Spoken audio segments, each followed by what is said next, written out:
মৃত ব্যক্তির নাম শান্তি সাহা। পূর্ব প্রতাপগড়ের বাসিন্দা। আনুমানিক ৫৪ বছরের শান্তি সাহা হাসপাতালে মৃত্যুর কোলে ঢলে পড়েন। তার ছেলের অভিযোগ, কিছু শারীরিক উপসর্গ নিয়ে তার বাবাকে আইজিএম হাসপাতালে আনার পর কোনো ধরনের চিকিৎসা সহায়তা দেননি হাসপাতালে কর্তব্যরত চিকিৎসকরা। বিনা চিকিৎসার কারণেই তার বাবার মৃত্যু হয় বলে ব্যাপক ক্ষোভের সঙ্গে জানান মৃত শান্তি সাহার ছেলে। উল্লেখ্য, এক সময় ভালো চিকিৎসা পরিষেবার জন্য খ্যাত আইজিএম হাসপাতালে পরিষেবা মান তলানিতে গিয়ে ঠেকেছে বলে আগেও একাধিক মহল থেকে অভিযোগ করেছেন ভুক্তভোগীরা। এদিন একই সুরে মৃত পরিবার পরিজনের অভিযোগ, কোনো ধরনের প্রাথমিক চিকিৎসা না করে শান্তি সাহাকে জীবিত রেফার করে দেন আইজিএম এর চিকিৎসকরা।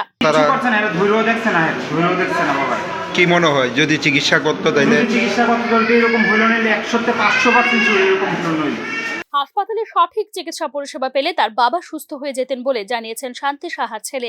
চিকিৎসার অভাবেই তার বাবার মৃত্যু হয়েছে বলে অভিযোগ করেন তিনি। চিকিৎসকরা দায়ী এই ঘটনার জন্য? পুরা দায়ী হেরা, তারা যাচ্ছে না, পুরা দায়ী হেরা। আপনার বাবার নামটা? শান্তি সাহা। বয়সটা কত? বয়স 54। বাড়ি?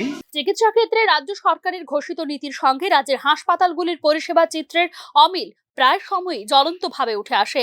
সরকারি হাসপাতালে পরিষেবার মান এই ধরনের হলে সাধারণ মানুষ কোথায় যাবে, সেই প্রশ্নই এমন ঘটনায় উঠে আসে বারবার।